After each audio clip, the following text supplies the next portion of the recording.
So title వచ్చేసరికి water purification system. ఓకేనా. So power supply apply చేయగానే ఇక్కడ మీకు వచ్చేసరికి వెల్కమ్ టు ది ప్రాజెక్ట్ అని వచ్చింది.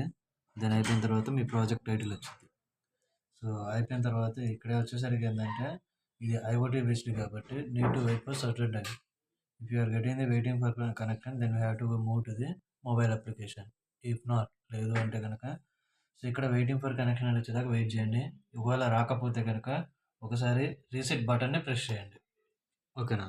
సో రీసెట్ బటన్ ప్రెస్ చేసిన తర్వాత మళ్ళీ యాజ్ యూజువల్గా application welcome to the project and me project title ఏదైతే ఉందో టైటిల్ డిస్ప్లే అయింది. సో దెన్ ఆఫ్టర్ ఇక్కడ మనకేమైంది అంటే సర్టన్ టైం క్లియర్ అయిపోయి ఇక్కడ వెయిటింగ్ ఫర్ కనెక్షన్ అని వచ్చింది.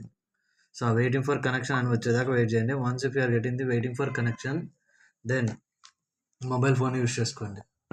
సో మొబైల్ ఫోన్లో మనకి ఏమవుతుంది అంటే ప్లేస్టోర్లో మనకి మొబైల్ టెల్నెట్ అనే అప్లికేషన్ ఉంటుంది.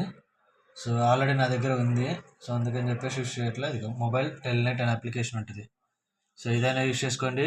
లేదు అంటే కనుక టీసీపీ టెల్నెట్ టెర్మినల్ అంటాం. సో ఈ రెండింటిలో ఏదో ఒకటి యూస్ చేసుకోవాలి. ఓకేనా. సో ఇక్కడ నా దగ్గర ఆల్రెడీ అప్లికేషన్ ఉంది కాబట్టి ఇన్స్టాలేషన్ చేయట్లా. సో దానికంటే ముందు మనం ఏం చేస్తామంటే మొబైల్ డేటా ఆఫ్ చేసుకోండి.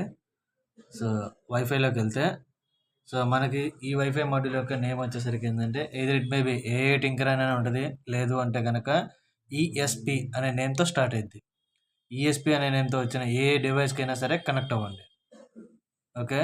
సో ఇక్కడ ఎప్పుడైతే కనెక్టెడ్ అని వచ్చిందో సో అయిపోయిన తర్వాత మనం అప్లికేషన్లోకి ఎంటర్ అవ్వండి. ఇక్కడ కనెక్టెడ్ అని రావాలి.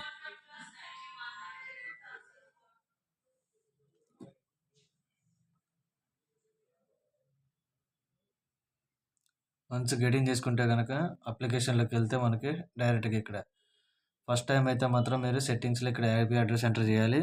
ఐపీ అడ్రస్ వచ్చేసరికి మీకు pre fixed, it will be not changeable. ఎందుకంటే ఇది స్టాటిక్ ఐపీ కాబట్టి. సో నేమ్ వచ్చేసరికి ఐపీ అడ్రస్ వచ్చేసరికి 192.168.4.1 అండ్ పోర్ట్ నెంబర్ వచ్చేసరికి 23 యాజ్ యూజువల్గా ఉంటుంది. అది కూడా నాన్ చేంజబుల్. సో ఖచ్చితంగా ఈ ఐపీ అడ్రస్కి మాత్రమే కనెక్ట్ అవ్వాలి. రిమైనింగ్ దేనికి కనెక్ట్ అయినా సరే నాట్ వర్త్. ఓకేనా. సో అందుకోసం అని చెప్పేసి ఏం చేస్తున్నామంటే దానికి కనెక్ట్ అయ్యేదాకా చూస్తున్నాం. ఇక్కడ ఒకవేళ కనెక్ట్ అవ్వకపోతే కనెక్ట్ అయ్యేదాకా వెయిట్ చేయండి. సో ఇది కనెక్ట్ అవ్వాలి. సో కనెక్ట్ అయిన తర్వాత అప్లికేషన్లోకి ఎంటర్ అవ్వండి. వచ్చింది. సో ఎప్పుడైతే కనెక్టెడ్ అవుతుందో కనెక్ట్ అయినప్పుడు నో ఇంటర్నెట్ యాక్సెస్ అని వచ్చింది. సో వన్స్ ఇలా కనెక్ట్ అయిపోయిన తర్వాత ఏం చేస్తామంటే అప్లికేషన్లోకి ఎంటర్ అవ్వండి. ఇందాక చెప్పే కదా ఈ application IP address enter. So ఎప్పుడైతే దీని మీద క్లిక్ ఇస్తారో ఒకవేళ 2 డివైస్లు కనుక పెయిర్ అయ్యి ఉంటే కనుక సో అప్పుడు మనకి ఏమైంది అంటే ఇక్కడ కనెక్టెడ్ అని చెప్పేసి వచ్చింది. సో ఆల్రెడీ డిస్కనెక్టెడ్ అయింది.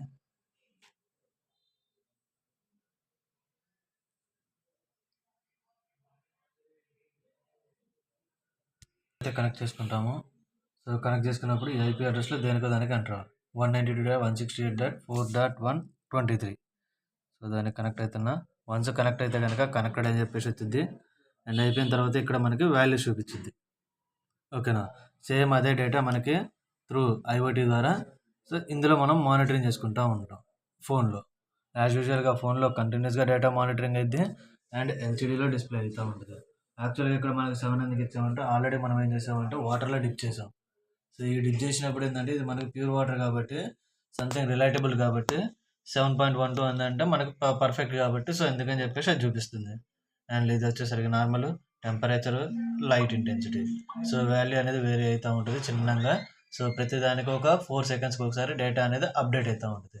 ఎవ్రీ 4 సెకండ్స్కి ఒకసారి కూడా ఇక్కడ మనకి డేటా అనేది అప్డేట్ అవుతూ ఉంటుంది. ఓకే.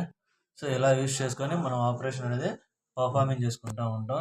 సో ఇందులో వచ్చేసరికి ఏంటంటే ఈ వాటర్ సెటప్ వచ్చేసరికి మనం ఏం చేస్తామంటే ఇందులో ప్యూరిఫికేషన్ కోసం అని చెప్పేసి సో పైన నుంచి మనం వాటర్ ఎప్పుడైతే ప్యూర్గా మడ్ వాటర్ అనేది డిప్ చేస్తూ ఉంటామో ఇక్కడ సో ఆ వాటర్ అనేది మడ్ వాటర్లో ఉన్న ఏదైతే కంటామినేటెడ్ ఉంటుందో అది డస్ట్ మొత్తం క్లీన్ చేసుకొని వచ్చిన వాటర్ అనేది డౌన్కి వెళ్ళిపోతూ ఉంటుంది. అగైన్ ఇక్కడ ఏదైనా కనుక సమ్ వాటర్ కనుక డిప్ అయితే కనుక మడ్ వాటర్ ఉంటే కనుక అది కూడా ప్యూరిఫికేషన్ చేసుకోవడానికి మళ్ళీ కింద నుంచి కలెక్ట్ చేసుకొని వచ్చిన డేటా అనేది ఈ కంటామినేటెడ్ వాటర్ అనేది ప్యూరిఫైడ్ వాటర్ అనేది ఇందులో ప్లేస్ చేసుకుంటూ ఉంటుంది. సో వచ్చిన డేటా అనేది బేస్ చేసుకొని వచ్చిన వాటర్కి పీహెచ్ వాల్యూస్ మెజర్మెంట్ చేసుకొని డేటా మొత్తం మానిటరింగ్ చేసుకుంటూ చూపించుకుంటూ ఉంటాం. యాజ్ యూజువల్గా వచ్చిన డేటా మొత్తాన్ని మనం ఐఓటీలో స్టోర్ చేసుకునేటట్టు మొబైల్ టెల్నెట్ అప్లికేషన్లో మానిటరింగ్ చేస్తూ ఉంటాం. సో ఇది మీ ప్రాజెక్ట్.